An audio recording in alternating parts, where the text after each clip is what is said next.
এরকম যে ডক্টর মোহাম্মদ ইউনূস নাকি নরেন্দ্র মোদীর সাথে কথা বলতে চেয়েছিলেন, কিন্তু তারা আসলে মানে তিনি সময় পান নাই, কথা হয় নাই, কথা হচ্ছে না, আগাচ্ছে না কিছু, বাংলাদেশ আর ইন্ডিয়া সম্পর্কে একটা গিট্টু লেগে আসে।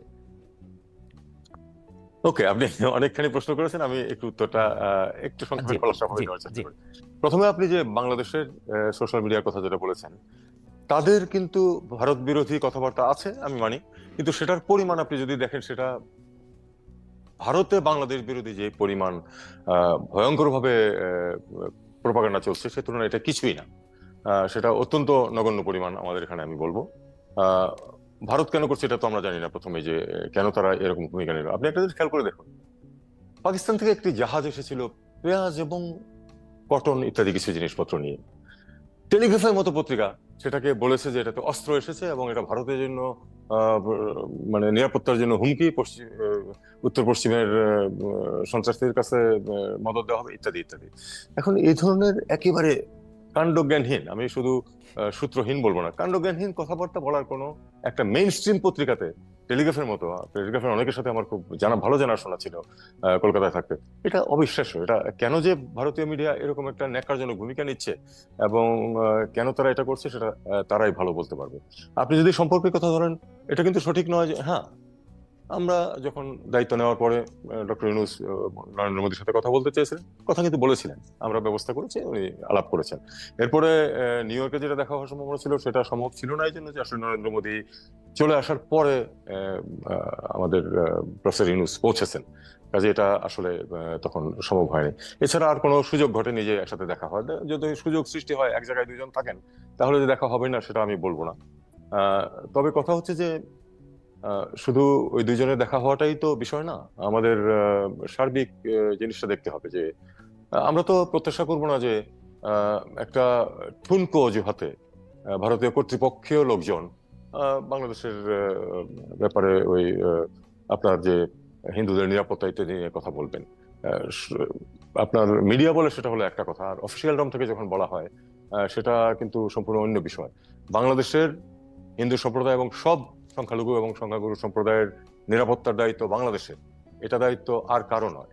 কাজে তাদের পক্ষে এ নিয়ে কথা বলাটা আমি মনে করি যে এটা একটা রীতি বহির্ভূত কাজ।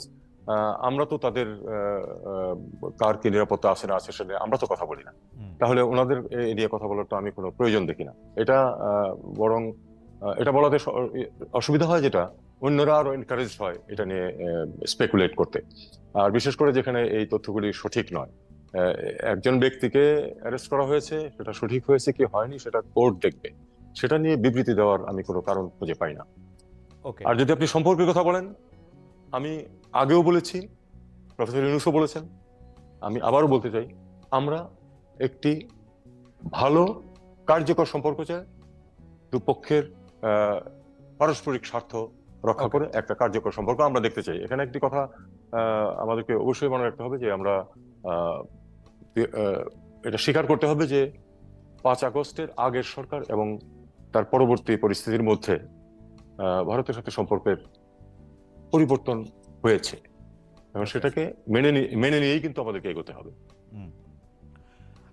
আচ্ছা, মানে ভারতের সাথে পরিবর্তন হয়েছে সম্পর্কের, এবং সেটা হয়তো কোনো কোনো ক্ষেত্রে কাঙ্ক্ষিতও ছিল, কিন্তু আমরা ভারতের সাথে যেটা পরিবর্তন হয়েছে এইটা দেখানোর জন্য অনেক ক্ষেত্রে আমরা অনেক সিদ্ধান্ত নিয়েছি কিনা, কারণ কোনো কোনো বিশ্লেষক বলছেন করাচির সাথে জাহাজ যোগাযোগ পুনরুত্থাপনকে প্রায়োরিটি দিয়ে যে আবার মানে বা পাকিস্তানের সাথে সেটা করা হচ্ছে, সেটা যত না বাণিজ্যিক সিদ্ধান্ত তার চেয়ে অনেক বেশি পলিটিক্যাল সিদ্ধান্ত বা কূটনৈতিক সিদ্ধান্ত ভারতকে দেখানোর জন্য। কিন্তু যা হইলে আমাদের আসলে অনেক লাভ হইতো, যে ধরা যাক চীনের সাথে আমাদের নতুন কোনো সম্পর্কের দুয়ার খুলতেছে কিনা, সেই ব্যাপারে এই সরকারের যতটা আগ্রহ তার চেয়ে বেশি আগ্রহ ভারতকে দেখানো, দেখো তোমরা যা পছন্দ করতেছিলে না বা যা করতে দিচ্ছিলে না তা আমরা করতেছি, অনেকে বলতেছেন। এই ব্যাপারটা নিয়ে যদি একটু মন্তব্য করতেন। আমি তা মনে করি না, আমি তা মনে করি না। আসলে একটি অকেশন ছিল যে আমাদের তো আসলে বিশেষ করে আপনিই বলছেন যে ওই ভারতের পশ্চিমবঙ্গের বিজেপি নেতৃবৃন্দ তো বলছেন যে তারা সব পথঘাট বন্ধ করে দেবেন, কোনো পেঁয়াজ আসতে দেবেন না, আলু আসতে দেবেন না। দেখুন, পেঁয়াজ এবং আলু না আসলে বাংলাদেশের শুধু লস আর ভারতের কোনো লস নেই, এটা চিন্তা করাটা কিন্তু নিতান্ত নির্বুদ্ধিতা। বাংলাদেশে যেমন ভারতের সামগ্রী প্রয়োজন আছে, ভারতের জন্য বাংলাদেশের এই বাজার প্রয়োজন আছে, কারণ যেসব সামগ্রী আমরা আমদানি করি সেটা তারা লাভজনকভাবে অন্য কোথাও রপ্তানি করতে পারবে না। কাজে এটা আমি যেটা বলছিলাম যে পারস্পরিক স্বার্থের ভিত্তিতে কিন্তু আমরা সম্পর্ক ভালো রাখতে চাই। ঠিক আছে, ওনারা বন্ধ করে দিন, ভিসা দেওয়া হচ্ছে না, লোকজন চিকিৎসার জন্য যেতে পারছে না। আমাদের এখানে বড় বড় হসপিটালগুলিতে এখন সব সিট ভর্তি আছে, কোনো সমস্যা হচ্ছে না, চিকিৎসা কিন্তু মানুষ ঠিকই পাচ্ছে। যাদের আর্থিক সামর্থ্য একটু বেশি তারা হয়তো ব্যাংকক চলে যাচ্ছে, অনেকে কেউ সিঙ্গাপুর চলে যাচ্ছে। কারোর জন্য কোনো কিছু কিন্তু আটকে থাকে না। সবচেয়ে হাস্যকর হচ্ছে যে আপনার আহ, আগরতলাতে পর্যন্ত এই ধরনের কথাবার্তা হচ্ছে। আগরতলার ত্রিপুরার অর্থনীতি বা কতটুকু, সেখানে আমাদের প্রয়োজনই বা কতটুকু, তারা আমাদের কতটুকু, আমাদের বিশাল অর্থনীতির জন্য তারা কতটুকু বা দিতে পারে। তারা বরং সেমাই ল্যান্ডলক হয়ে বসে থাকবে, 1000 মাইল ঘুরে তাদের মালামাল বিক্রি বা ক্রয় করতে হবে। তাদের নিজেদের স্বার্থে আমাদের সাথে ভালো সম্পর্ক রাখা প্রয়োজন। যদি তারা সেটা মনে করে যে সেটা করবে না এবং না করাতেই তাদের স্বার্থ আছে, ঠিক আছে, আমরা সেটা খুব সহজেই সামাল দিতে পারবো, এটা এমন কিছু করে দিতে হবে। আরেকটা কথা হচ্ছে যে ভারতের লোকজন বাংলাদেশে চাকরি করে, 26 লক্ষ ভারতীয় বাংলাদেশে এখানে কাজ করতে আসছে। তাদের ব্যাপারটাকে আপনারা কি এরকম এই সরকারে আসার পরে তাদের একটা অডিট পেয়েছে যে তাদের কত অংশ আসলে নামে কাজ করছে, কত অংশ বেনামে কাজ করছে, তারা টাকা কিভাবে পাঠাচ্ছেন বা তারা কিভাবে টাকা রোজগার করছেন বা কিভাবে চাকরি করছেন, সেই ব্যাপারটা কি একটু দেখা সম্ভব হয়েছে? দেখুন, এটা নিয়ে কিন্তু আমরা এখনো ক্যাম্পেইন যেটা চালানো সেরকম কোনো কিছু আমরা করিনি। তবে আমরা সবসময় জানি যে একটা উল্লেখযোগ্য সংখ্যক, আমি কিন্তু সংখ্যাটা বলতে পারবো না, আমার মনে হয় কেউই এক্সাক্ট সংখ্যাটা বলতে পারবে না, উল্লেখযোগ্য সংখ্যক ভারতীয় এখানে চাকরি করেন এবং তাদের বেশ একটা অংশ কিন্তু আসলে ঠিক প্রপার এমপ্লয়মেন্ট ভিসা নিয়ে, অনুমতি নিয়ে এখানে চাকরি করছেন না। কারণ আমি জানি যে এক দুজনের কথা, মানে অন্যান্য দেশে এক দুজনের কথা জানি যে অনেক ফর্মালিটি আছে, সেগুলি করে তারা চাকরি করছেন। অনেকেই ট্যুরিস্ট ভিসা এসে তারপরে যেভাবেই হোক আগে পিছিয়ে করে কাজ করছেন। আর টাকা নিয়ে যাওয়া তো আপনি জানেন যে কোনো সমস্ত পৃথিবীতে এটা কোনো সমস্যা না, হুন্ডি আছে সমস্ত পৃথিবীতেই, হুন্ডির মাধ্যমে তারা টাকা নিয়ে যেতে পারেন, এটা কোনো তেমন কোনো ব্যাপার না। এটা ঘটছে। আহ, তবে আমরা অবশ্যই নীতিগতভাবে আমরা চাই যে ঠিক আছে, যেখানে আমাদের তাদের জন্য কর্মসংস্থানের সুযোগ আছে এবং আমাদের মার্কেটে যদি ডিমান্ড থেকে থাকে, ওয়ার্ক মার্কেটে, জব মার্কেটে, তাহলে সেটা যদি তারা আসেন সেটা নিয়মের ভিতর দিয়ে আসতে হবে এবং প্রপার ওয়ার্ক পারমিট নিয়ে আসতে হবে। এটা নিয়ে এখনো কোনো ক্যাম্পেইন কিন্তু আমরা শুরু করিনি, তবে এ ধরনের একটা কথা প্রচলিত আছে। আপনারা কি এখনো পরীক্ষা করে মানে দেখছেন না, বা এটা নিয়ে আসলে কোনো মানে আপনি যেটাকে ক্যাম্পেইন বলতেছেন, এটা কোনো একটা ডেস্ক আমার দেখতেছে যে ভারতীয় কতজন এখানে কাজ করছেন বা কেন কাজ করছেন বা তারা বাড়তি সুবিধা নেওয়ার জন্য? কারণ কেউ কেউ বলেছেন যে গত সরকারের সময় ভারতীয় লোকজনকে অবাধে এই কাজ করার সুযোগ দেওয়া হয়েছে, কেউ কেউ বলেছে যে ভারতীয় লোকজন থাকলে তাদের বিভিন্ন জায়গায় অনুমতি পেতে সুবিধা হয়েছে। আপনাদের প্রায়োরিটিতে কি যারা এখানে চাকরি করছেন তারা, মানে ভারতীয় যারা চাকরি করছেন তাদের ওয়ার্ক পারমিট পরীক্ষা করা, তাদের অন্য বিষয়গুলি পরীক্ষা করা, টাকার পাওয়া, কত টাকা তারা এখানে খরচ করছেন, সেইগুলি কি মানে এই মুহূর্তে? এ সম্বন্ধে সঠিক এবং খুব বিস্তারিত তথ্য আমার কাছে নেই। তবে আমি নীতিগতভাবে বলতে পারি যে যারা কাজ করছেন তারা যদি ওয়ার্ক পারমিট নিয়ে কাজ করে থাকেন তাহলে সেটা তো অবশ্যই তারা লিগালি করছেন।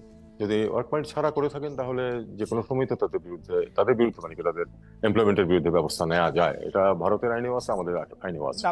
অ্যাম্বাসেডর হোসেন, সরি মানে অ্যাডভাইজার হোসেন, আপনি কি এইটা দেখতেছেন যে ভারত বাংলাদেশের বিপক্ষে বলছে যে তারা চিকিৎসার জন্য ভিসা দিবে না, ভিসা একরকম বন্ধ রেখেছে, বাংলাদেশ থেকে কাজ করতে রোমানিয়া যাবে যেহেতু বাংলাদেশে এমবাসি নাই, ওদের এখানে এমবাসি আছে, সেটার জন্য তারা ভিসা দিচ্ছে না, আমাদের এখানে তারা কাজ করতেছে বা কাজ করতেছে না, কি প্রয়োজনে কাজ করতেছে সেইটা কি আমাদের এই মুহূর্তেই দেখা উচিত না? বাংলাদেশে এতজন মানে কি বলে জানি শিক্ষিত বেকার আছে, আমরা এই নির্বাচনের আগে বা এই 5 আগস্টের আগে এটা আমরা অসংখ্যবার শুনেছি যে এরকম একটা পরিস্থিতির মধ্যে আমরা যাচ্ছি। আমরা এটাও শুনেছি যে ভারত যে রেমিটেন্স ভারতে নিয়ে আসে তার মধ্যে একটা বড় অংশ বাংলাদেশ থেকে নেয়। এইটা দেখুন, আপনি সর্বশেষ যে তথ্যটা দিলেন এটা কিন্তু ভারতীয় পত্রপত্রিকাতে আমি দেখেছি, আমি বাংলাদেশের কোনো পত্রিকায় দেখিনি। ভারতীয় পত্রপত্রিকাতে বা তাদের স্ট্যাটিস্টিক্সে দেখেছি যে বেশ বড় একটা অঙ্ক এখান থেকে রেমিটেন্স হিসেবে যায় এবং সেটা সম্ভবত ওয়ার্ল্ড ওয়াইড ভারতে যা রেমিটেন্স আছে তার 4th বা 5th পজিশনে। আহ, তার মানে এটা তো অফিসিয়ালি হয়তো যাচ্ছে, কারণ আনঅফিসিয়ালি ফিগারটা ওখানে আসে কিনা আমি জানি না। তো যাই হোক, আপনারা সরকার আসার পরে এটা পরীক্ষা করে দেখবেন না বা দেখার পরিকল্পনা আহ, আছে? এটা এটা যারা দেখার কথা তারা নিশ্চয়ই দেখছেন, তাদের আরো অনেক কাজ আছে, সেগুলিও তারা করছেন পাশাপাশি। আপনি জানেন যে অর্থনীতির অবস্থা অত্যন্ত নাজুক অবস্থায় আছে, এবং সেটা আহ, সামাল দেওয়ার জন্য আমরা অত্যন্ত যোগ্য দুজন মানুষকে পেয়েছি, বাংলাদেশ ব্যাংকের গভর্নর এবং আহ, আপনার ফাইন্যান্স অ্যাডভাইজার। জি। তারা এগুলি সবই সামাল দেওয়ার চেষ্টা করছেন। আহ, আমি আমার তরফ থেকে এটা নিয়ে কোনো কথা বলি না, কারণ কারণ প্রত্যেকেরই তো প্রায়োরিটিজ আছে। এখন যে আপনার যে কাছে কি মনে ব্যাপারটা হয় এটা এটা হলো, প্রায়োরিটিতে উপরের দিকে থাকা উচিত কিনা? একদিকে আমাদের বেকার সমস্যা আছে, অন্যদিকে আমাদের রেমিটেন্স যদি অকারণে শুধুমাত্র আরেকটা সরকার আরেকটা দলকে তুষ্ট করার জন্য যদি কিছু ভারতীয় এখানে চাকরি করতে থাকতো, তাদের মধ্যে যদি কেউ বেনামে কাজ করতো, তাদের মধ্যে কেউ যদি এইখান থেকে মূল্যবান আমাদের আমাদের আপনি এটা নিয়ে সবচেয়ে বেশি সোচ্চার। আপনি সবসময় বলেছেন যে আমাদের মধ্যপ্রাচ্যের লোকজন এত কষ্ট করে এখানে টাকা পাঠায়, আমরা যেন তেনভাবে সেই টাকাটার তো একটা করতে পারি না। এটা প্রায়োরিটিতে থাকা কি উচিত না? না, আমি সেটাই শুধু জানতে চাইতেছি। না অবশ্যই অবশ্যই প্রায়োরিটিতে থাকা উচিত। এবং আমার বিশ্বাস যে যারা এই নিয়ে যারা কর্তৃপক্ষ তারা এ ব্যাপারে তথ্য সংগ্রহ করছেন, এবং এ ব্যাপারে অবশ্যই স্বাভাবিক ব্যবস্থা নিলেই তো কোনো সমস্যা নেই। মানে যারা আইনসঙ্গত ভাবে থাকছেন না, তাদের না, বিরুদ্ধে ব্যবস্থা নেওয়া যেতে পারে। আমার কাছে যে কেন এটা একটু ফানি লাগতেছে, সরি ফানি না, ফানি ইজ স্ট্রং ওয়ার্ড, আমার কাছে এটা কিরকম লাগতেছে, আমরা ইন্ডিয়ার সাথে এত কথা বলতেছি, এত জায়গা দিতেছি, যেই জায়গা থেকে ওরা আমাদেরকে টাকা নিয়ে যাচ্ছে, বা যদি এটা অকারণে নিয়ে যায় থাকে, এটা তো পরীক্ষা করার প্রায়োরিটিতে উপরে থাকার কথা।